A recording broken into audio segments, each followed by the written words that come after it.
Hello dear students, you are welcome to my YouTube channel Rashid Anjum sir junior foundation. बेटा आज हम लोग discuss करने वाले हैं एक्सरसाइज 4.3 के इंट्रोडक्शन को। और इस एक्सरसाइज में आपके जो कुछ क्वेश्चंस हैं उसको बनाने के लिए हमें क्या क्या चीज़ों को जान लेना चाहिए, उन सारी चीज़ों को अभी देखेंगे। बेसिकली हम लोगों को यहाँ पे पढ़ना है एंगल्स के बारे में कि ये एंगल होता क्या है। अभी तक इससे पहले तो बहुत सारी चीज़ों को तुमने पढ़ रखा है, जैसे कि तुमने पढ़ रखा है कि ये लाइन क्या होती है, उसके बाद लाइन सेगमेंट क्या होती है। लाइन सेगमेंट जो है वो लाइन का ही पार्ट होता है, तो लाइन सेगमेंट भी जान रखे हो। उसके बाद रे क्या होता है, ये सारी चीजें जान रखे हो। रे क्या होता है, रे के बारे में पता है ना कि रे में एक एंड पॉइंट होता है। यहाँ पे देखो ये इनिशियल पॉइंट होता है, एक एंड पॉइंट होता है, और एक तरफ से वो इनडेफिनेटली आगे एक्सटेंड किया जा सकता है, बट ये पीछे से नहीं। तो आपको यहाँ पे रे के बारे में भी बहुत अच्छे तरीके से पता है। तो इन सारी चीजों को जानने के बाद में अब हमें जानना पड़ेगा कि एंगल्स होता है क्या है। तो चलो हम लोग एंगल्स को देख लेते हैं, इन सारी चीजों को हटा देते हैं, ठीक है। सबसे पहले यहाँ पे ध्यान देना, ये एंगल बहुत आसान है। हमने एक रे ले लिया बेटा, ये सपोज दैट के एक रे है, ठीक है। और इस रे का हमने नाम दे दिया कि ये रे ए बी है। एग्जैक्टली यहाँ तक तो बात समझ में आया कि एक रे ले रखा है सर ने। अच्छा अच्छा, सुनो बेटा, यहाँ पे हमने एक दूसरा और रे ले लिया और उस रे का हमने नाम रख दिया सी डी, ठीक है। तो अब यहाँ पे देखना, दोनों का जो एंड पॉइंट है ए और ये सी, तो दोनों का एंड पॉइंट कॉमन है क्या? ये बिल्कुल भी कॉमन नहीं है, ये अलग अलग एंड पॉइंट है, एक ही जगह पे एंड पॉइंट नहीं है। लेकिन अगर मैं इसी को एक एंड पॉइंट बना दूं, यानी कि कॉमन एंड पॉइंट बना दूं, तो फिर ये एंगल बन जाएगा। कहने का मतलब बस इतना सा है कि एक रे यहाँ पे है, ठीक है, चलो बढ़िया है। और एक रे यहाँ पे है बेटा, ये दूसरी रे हो गई। और इस दोनों में खास बात यह है कि ये वाला जो एंड पॉइंट है, या फिर यूं कह लो इनिशियल पॉइंट है दोनों रे का, वो कॉमन हो गया, दोनों में सेम टू सेम हो गया। यानी एक ही स्टार्टिंग पॉइंट से ये भी रे जा रहा है और एग्जैक्टली ये रे भी जा रहे हैं हमारे, ठीक है। तो अब ये कहलाएगा एंगल। अच्छा अच्छा, ये हमारा एंगल कहलाएगा। तो हम मान लेते हैं कि नीचे वाला जो रे है वो है बेटा ए बी, इस रे का हमने नाम दे दिया ए बी। और ये वाली जो रे है इसका हमने नाम दे दिया ए सी। तो ए बी और ए सी मिलकर कर करके क्या बना दिया, तो एंगल बना दिया। तो ये एग्जैक्टली तुम्हारा एंगल हो जाएगा। अब ये जो एंगल बना, इस एंगल में ध्यान दोगे कि ये जो दिख रहा है ना आपको, ये वाला पोर्शन, ये वाला एरिया, ठीक है, ये झुकाव है, ये कितना झुका हुआ है। एग्जैक्टली तो इसी झुकाव को, इसी इंक्लिनेशन को हम लोग एंगल कहते हैं। तो तुम यहां से यहां भी ड्रॉ कर सकते हो, तुम बता सकते हो ये वाली झुकाव, सब सेम झुकाव है। देखो यहाँ पे ये सब का सब, अब बड़ा छोटा तुमको ये आर्क दिख रहा होगा, ये कर्व छोटी बड़ी दिख रही होगी, लेकिन ये जो झुकाव है ना इस वाले रे और इस वाले रे के बीच का, वो एक है, हर जगह एक है, चाहे आप जहां पर भी आप उसको दिखा लो। तो एग्जैक्टली यहाँ पे तुमने समझ लिया कि एंगल होता है क्या है। तो क्या ये दोनों मिलकर के एंगल बना रहे हैं? तो नहीं सर, ये एंगल कैसे बना लेगा, क्योंकि इसके एंड पॉइंट जो है या इनिशियल पॉइंट जो है वो कॉमन नहीं है, ये अलग अलग है। तो हमने क्या किया ना, इस दोनों को अगर एक तरफ मैं खिसका दूं, एक तरफ खिसकाने का मतलब ये हुआ कि मैं इसको इस तरीके से पकड़ कर कर करके ये लो, हाँ, ये एग्जैक्टली अब ये क्या हो जाएगा, एंगल बन जाएगा। क्लियर हो रहा है? पहले एंगल नहीं था बट अब एंगल हो गया। तो एग्जैक्टली उसको हटा देते हैं, क्योंकि हमें तो दिखाना है कि ये एंगल नहीं है और इसको दिखाना है कि ये एंगल है। इतनी सी छोटी सी बात तुम्हें क्लियर हो गई। देखो यहाँ पे इस तरीके से भी तुम बना दिए ना, तो ये एग्जैक्टली बेटा एंगल हो गया, क्योंकि शुरुआत एक तरफ से हो रहा है और इसकी इंक्लिनेशन झुकाव कितनी सी है, तो इतनी है, तो ये आपका एंगल हो जाएगा। तो चलो यहाँ पे आपने एंगल को समझ लिया, मुझे तो ऐसा लगता है कि आपने समझ लिया। तो चलो इसी बीच में जल्दी से हमारे चैनल को सब्सक्राइब कर दो बेटा, जरूर से सब्सक्राइब करो। मैं तुम्हारे लिए बहुत अच्छे अच्छे वीडियोस को बनाते रहता हूँ। देखो एंगल्स पढ़ा रहा हूँ, कितने अच्छे तरीके से पढ़ा रहा हूँ, जब इतने अच्छे से पढ़ ही रहे हो जो सब्सक्राइब नहीं किए हो तो कर दो ना, करने में क्या जाता है, कोई पैसा थोड़ी ना लगता या खर्च थोड़ी तुम्हें आती है। बस जाना है सब्सक्राइब कर लेना, उससे तुम्हारी ही बेनिफिट है, ठीक है। बेल नोटिफिकेशन को भी प्रेस कर लेना, क्योंकि जो भी वीडियोस बनाऊंगा वो तुम्हारे पास पहुंचते रहेंगे। चलो आगे देखते हैं। हम लोगों ने एंगल को देख लिया, तो एंगल को देखने के बाद में थोड़ी सी छोटी सी और बातों बातों को समझ लो। यहाँ पे सपोज दैट के एक एंगल मैं बना दिया, ठीक है, और ये हमारा एंगल बन करके तैयार हो गया। अब ये देखो, ये रे में बेटा यहाँ पे एरो है, ठीक है, तो ये कितना बड़ा भी हो सकता है, उसका टेंशन मत लेना कि सर ये छोटू सा है और ये बड़ा सा हो गया। जैसे कि तुम ऐसे भी बना सकते हो, हमने इसको हटा दिया और इसको मैंने बड़ा सा कर दिया, कोई टेंशन नहीं होना चाहिए, आप ऐसे भी कर सकते हैं। ये दोनों अलग अलग रे है ना, ये भी आपको जितना मर्जी उतना बना सकते हो, बट दोनों के बीच का जो इंक्लिनेशन है, झुकाव है, इसी को हम लोग एंगल कहते हैं। क्लियर हो रहा है? तो बिल्कुल क्लियर हो रहा है। तो हम यहाँ पे क्या करते हैं ना, यहाँ पे सुनो, यहाँ पे हमने एंगल बनाया। अब इस एंगल में हम कुछ नेमिंग कर रहे हैं, उस नेमिंग को ध्यान में रखोगे। ये जो कॉमन एंड पॉइंट है, ये जो कॉमन एंड पॉइंट है बेटा, या यूं कह लो इनिशियल पॉइंट है, इसे हम लोग एक नाम से जानते हैं जिसको कहते हैं वर्टेक्स। इसे क्या कहते हैं बेटा? वर्टेक्स। क्या कहते हैं? तो वर्टेक्स। अरे बोलो ना, क्या कहते हैं? वर्टेक्स। हाँ, क्लियर है। जो इनिशियल पॉइंट है कॉमन दोनों में, उसको हम लोग वर्टेक्स कहते हैं। अच्छा, ये वाला तो रे कहलाएगा, बात सही है, लेकिन एंगल के अंदर जब आ जाएगा तो इसको रे नहीं कह के इसको हम लोग आर्म कहेंगे। क्या कहेंगे बाबू? आर्म कहेंगे। तो हम यहाँ पे लिख देते हैं ARM। आर्म, आर्म मीन्स बाजू होता है बेटा, ठीक है, आर्म कह लो, या फिर कभी कभी इसको हम लोग साइड भी कह डालते हैं। तो क्या सर ये वाला भी आर्म है? बिल्कुल आर्म है। तो ये दोनों के दोनों तुम्हारे आर्म हो जाएंगे। तो आपने आर्म भी समझ लिया, आपने वर्टेक्स भी समझ लिया, और ये जो इंक्लिनेशन है, ये जो झुकाव है, इसी को हम लोग बोलते हैं एंगल। क्या कहते हैं बेटा? एंगल कहते हैं। यहां तक की बातें क्लियर है? तो चलो, ये सारी की सारी चीजें आप कॉपी में नोट डाउन कर लोगे। ऐसा नहीं कि आप बिना नोट डाउन किए हुए ही आगे बढ़ जाओगे, तो फिर रिवीजन करने में तुम्हें दिक्कतें आएंगी। इसीलिए तुमको साथ साथ में नोट्स बनाते हुए चलना है और नोट्स को रिवाइज करते हुए भी चलना है। अगर तुम रिवीजन नहीं किए, देन तुम्हें बातें याद नहीं रहेंगी। चलो, यहाँ पे अब हम थोड़ा सा एंगल्स के नेमिंग को सीख लेते हैं कि इसका हम लोग नेमिंग कैसे करते हैं। सर, अगर कोई एंगल दिया हुआ है तो उसका हम लोग नाम कैसे रखेंगे? बेटा, आप भी जब छोटे थे तो आपका भी नाम रखा गया था, है ना? उसी तरीके से जब कोई एंगल नया बनता है तो उसका भी नाम रखा जाता है। और कैसे कैसे रख सकते हैं, तो यहाँ पे ध्यान देना। बहुत तरीके हैं एंगल्स के नाम रखने के। जैसे आप अकेले हैं, आपके दो दो तीन तीन नाम होंगे बेटा, ठीक है। तीन नाम? सर तीन नाम कहाँ से आएगा, मैक्सिमम तो मैं दो ही नाम देखता हूँ।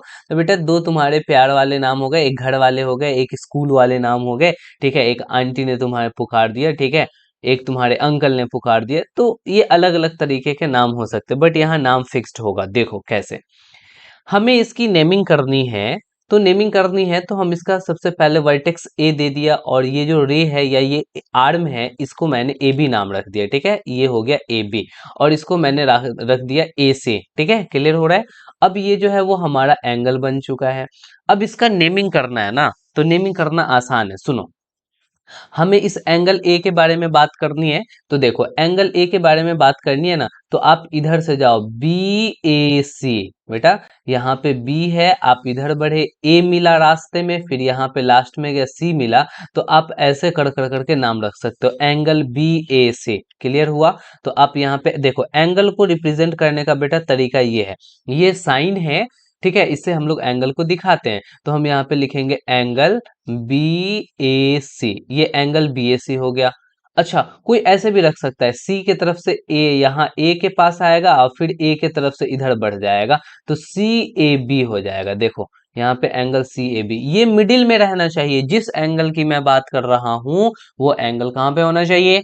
बिल्कुल बीच में होना चाहिए। तो चलो, यहाँ पे हम इसको ये ऐसे भी लिख सकते हैं कि और angle C A B, angle C A B. बोलो, समझ में आया क्या? अरे बहुत छोटी सी बात है कि आप या तो सी ए बी कह डालो या फिर आप बी ए सी कह डालो, ये दोनों तरीके से कह सकते हो, लेकिन ध्यान में ये रहे कि जिस एंगल की हम बात कर रहे हैं वो एंगल का जो नेम है वो बीच में होना चाहिए। देखो, यहाँ पे बीच में है और यहाँ भी बीच में है। तो क्लियर हो गया यहाँ पे कैसे करना है?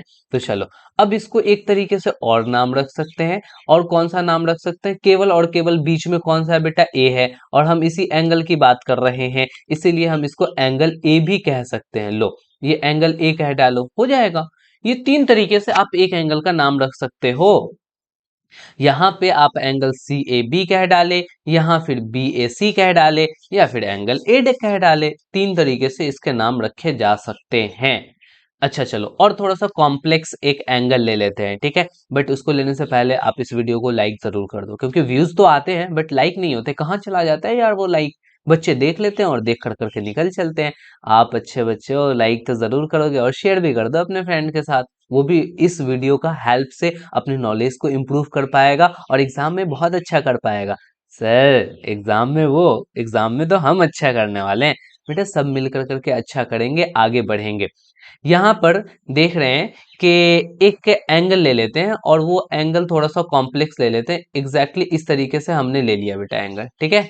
अब हमने यहाँ पे जो एंगल लिया, अब इसमें आपको फटाफट से नाम बताना है कि कितने सारे एंगल्स हैं और कौन कौन से एंगल्स हैं। यहाँ पे हमने O लिया, यहाँ A रखा, यहाँ B रखा और यहाँ पे हमने C रखा। एग्जैक्टली अब यहाँ पे आपको नेमिंग करनी है। तो देखो ये वाले एंगल की मैं बात कर रहा हूँ, ये इस वाले एंगल की, ठीक है। तो इस वाले एंगल की आप नाम कैसे रख सकते हो? तो बोलोगे ए ओ बी। सर ए ओ बी रख सकते हैं या फिर बी ओ ए भी रख सकते हैं, दोनों रख सकते हैं। A O B angle A O B भी रखा जा सकता है, या एंगल बी ओ ए, इस डायरेक्शन में भी चले जाओ तो तुम्हारी बात बन जाएगी। तो एंगल बी ओ ए, देखो ना यहाँ पे बेटा, बी ओ ए बोले तो वहीं पे आ रहे हो, या ए ओ बी बोले तो वहीं पे आ रहे हो। तो एग्जैक्टली दोनों नाम इसका रख सकते हो। अच्छा चलो, इस वाले एंगल का नाम बेटा बताना क्या होगा? तुम कहोगे बी ओ सी, और नहीं तो सी ओ बी। आप दोनों तरीके से कह सकते हो। तो एंगल कौन से हो जाएंगे? एंगल बी ओ सी कह डालो, या फिर एंगल सी ओ बी कह डालो। एंगल सी ओ बी, आपकी बातें दोनों सही है।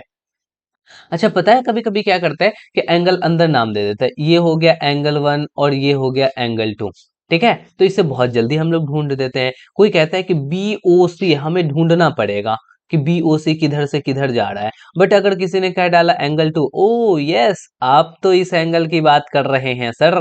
किसी ने कह दिया एंगल वन, तो हाँ इस एंगल की बात की जा रही है। देखने में कितना आसान हो जाता है। तो कभी कभी हम लोग एंगल का रिप्रेजेंटेशन ऐसे भी कर देते हैं। तो आप बी ओ ए देखो ढूंढने में कितना टाइम लगा बेटा, बी ओ ए। अगर मैंने कहता एंगल वन तो बड़े आसानी से ढूंढ लेते। तो चलो यहाँ पे हम इसको एंगल वन भी कह सकते हैं, कोई इशू नहीं।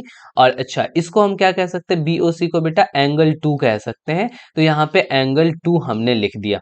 कोई दिक्कत कोई प्रॉब्लम तो नहीं? यहाँ पे क्लियर हो रही है सारी बातें? अच्छा अच्छा, एक और इसमें एंगल है और मैं तुम्हें नाम बता रहा हूं, तुम ढूंढ के बताना कि कहां से कहां तक जा रहा है। मैंने लिख दिया angle A O C. Angle A ओ सी, क्या तुम एंगल ए ओ सी ढूंढ पा रहे हो? एंगल ए ओ सी। तो तुम कहोगे सर हम ए से शुरू करेंगे और कहां पे जाएंगे? ए से शुरू करके ओ पे जाएंगे, फिर कहां तक जाएंगे? तो सी तक जाएंगे। अच्छा सर, आप तो इस पूरे एंगल की बात कर रहे हैं। तो ये एंगल ए ओ सी भी हो सकता है, या फिर एंगल सी ओ ए भी हो सकता है। दोनों बातें हो सकती है। तो एंगल ए ओ सी और एंगल सी ओ ए, इसको आप एंगल सी ओ ए भी कह सकते हो, ठीक है। अब कहोगे सर इसमें वन टू में क्या बोलेंगे? बेटा कुछ नहीं बोलेंगे। अगर किसी ने इस तरीके से कर डाला, थ्री लिख दिया, तो तुम थ्री कह डालो। बट उतना नहीं, आप बेसिक लेवल पे बातों को समझो, फिर आपके लिए बहुत आसान हो जाएगा। अच्छा अच्छा, मैंने एक बात कहा तुम्हें कि यहाँ पे ये देखो एंगल ओ की बात कर रहे हैं। एंगल ओ बताओ तो एंगल ओ कौन सा होगा? तुम कहोगे सर एंगल ओ, ओ पे तो दो दो एंगल है, एक ये वाली एंगल है, एक ये वाली एंगल है। मैं कौन सा एंगल बताऊं? तो केवल एंगल ओ कह डालने से आप कंफर्म नहीं होते हैं कि इस एंगल की बात की जा रही है या इस एंगल की बात की जा रही है या पूरे के पूरे एंगल की बात की जा रही है। तीनों एंगल में से कोई कंफर्मेशन नहीं होता। इसलिए आपको और इंफॉर्मेशन देनी पड़ेगी कि आप एंगल ओ क्या बोल रहे हैं। अगर किसी ने बोल दिया ए ओ बी भी होगा एंगल ओ, ठीक है, एंगल सी ओ बी भी एंगल ओ होगा, और एंगल ए ओ सी भी एंगल हो ओ होगा, तो इस तरीके से केवल एंगल ओ कहना सही बात नहीं है। क्लियर हो गया क्या? चलो, इतनी सारी चीजों को आपने सीख लिया, तो बस एक छोटी सी चीज को और सीख लो। सपोज दैट कि हमने इस तरीके से एक रे ले लिया, ठीक है, और इधर भी हमने दूसरा रे ले लिया, और इस दोनों रे से हमने एक एंगल बना लिया, क्योंकि इसके जो एंड पॉइंट है बेटा वर्टेक्स हो गए, यानी कॉमन हो गए। अब देखो यहाँ पे आपसे ये कहा जाएगा कि इसके इंटीरियर और एक्सटीरियर कौन है। एक पॉइंट हमने यहाँ पे बेटा P दे डाला, यहाँ पे P है, और एक पॉइंट यहाँ पे Q है, और एक पॉइंट इधर R है, और एक पॉइंट इसी पे S है। एग्जैक्टली ठीक है।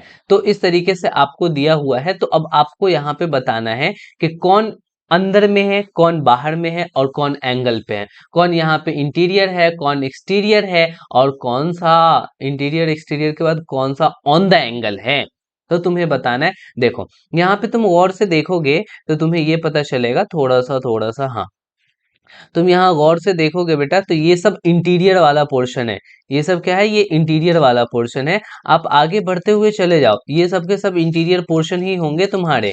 देखो इसमें आप आगे इस तरफ भी बढ़ सकते हो, जहां बढ़ना है ये बढ़ते चले जाओ। तो ये सब के सब आपके अंदर वाले पोर्शंस हैं, ये सब इंटीरियर कहलाएगा, इंटीरियर। तो एग्जैक्टली आप यहाँ पे ध्यान दोगे तो पता चलेगा कि angle P and angle Q are interior interior point है। तो यहाँ पे हम इन चीजों को लिख डालते हैं कि देखो कौन कौन से पॉइंट, तो point P and point Q interior of an angle, वो एंगल के इंटीरियर में है। इंटीरियर मीन्स अंदर होता है बेटा, interior, interior of an angle, angle के इंटीरियर में वो दोनों पॉइंट है। अच्छा तुमको ये बाहर दिख रहा है कि सर इससे तो बाहर हो गया, नहीं नहीं नहीं नहीं, ऐसे बाहर नहीं देखना है। ये रे आगे बढ़ता चला जाएगा, रे आगे, तो ये सब के सब इंटीरियर ही हो जाएंगे बेटा। क्लियर हो रहा है क्या तुम्हें? हाँ एग्जैक्टली exactly। अच्छा अगर मैं एस की बात करूं तो देखो ये जो पॉइंट एस है ना, ये point S exactly on the angle है, एंगल पे ही लाइज कर रहा है। तो ऑन द एंगल यहां पे लिख देते हैं, ऑन द एंगल, ये एंगल पे है। अच्छा अच्छा, यहाँ पे अगर पॉइंट आर की बात की जाए, ये जो पॉइंट तुम्हें दिख रहा है आर, ये एंगल के बाहर है। तो हम यहाँ पे बोलेंगे कि ये एक्सटीरियर है, exterior of an angle, exterior, exterior of an angle, angle के बाहर की बातें की जा रही है। तो घुमा फिरा कर करके हम लोगों ने एंगल को समझा, और एंगल्स के कुछ नेमिंग को समझा, और इंटीरियर एक्सटीरियर को समझा। बस इतनी सी छोटी बातों को हम लोगों ने क्लियर किया। अब आपको फटाफट से एक्सरसाइज 4.3 को बना लेना है। हालांकि इसके बाद मैं सॉल्यूशन लेकर करके आऊंगा उसी एक्सरसाइज का। आपको क्या है ना कि उस एक्सरसाइज के सॉल्यूशन को भी देख लेना है, जो बहुत ही आसान होगा, और उसमें भी कभी कभी मैं नए कॉन्सेप्ट्स को बता देता हूँ, इसीलिए स्किप करना तुम्हारे लिए सही नहीं होगा। तो आप इन चीजों को करके रखना। मैं नेक्स्ट लेक्चर में तुम्हें मिलता हूँ। आज की कहानी यहीं तक रखते हैं। जाते जाते एक बार फिर कहूंगा कि अगर सब्सक्राइब नहीं किए हो तो प्लीज सब्सक्राइब करके अपने फ्रेंड के साथ इस चैनल को जरूर शेयर कर दो, ताकि आपकी ये फैमिली बड़ी होगी और मुझे मोटिवेशन मिलेगा। देखो बेटा, अगर तुम्हें किसी भी तरीके की कोई दिक्कतें हो तो हमें जरूर कमेंट कर करके बताना। तुम्हें कोई भी टॉपिक पे वीडियो चाहिए तो वो आप टॉपिक भी मुझे बताना। और आपको सारी बातें समझ में आ रही हैं, फटाफट से आप हमें कमेंट कर करके बताएं हैशटैग राशिद अंजुम सर। क्या करेंगे? Rashid Anjum sir, without space दिए हुए बेटा, स्पेलिंग देख लेना, लिख कर करके हमें कमेंट कर कर करके अपनी राय भेजोगे। चलो ठीक है, ओके बाय, गुड नाइट।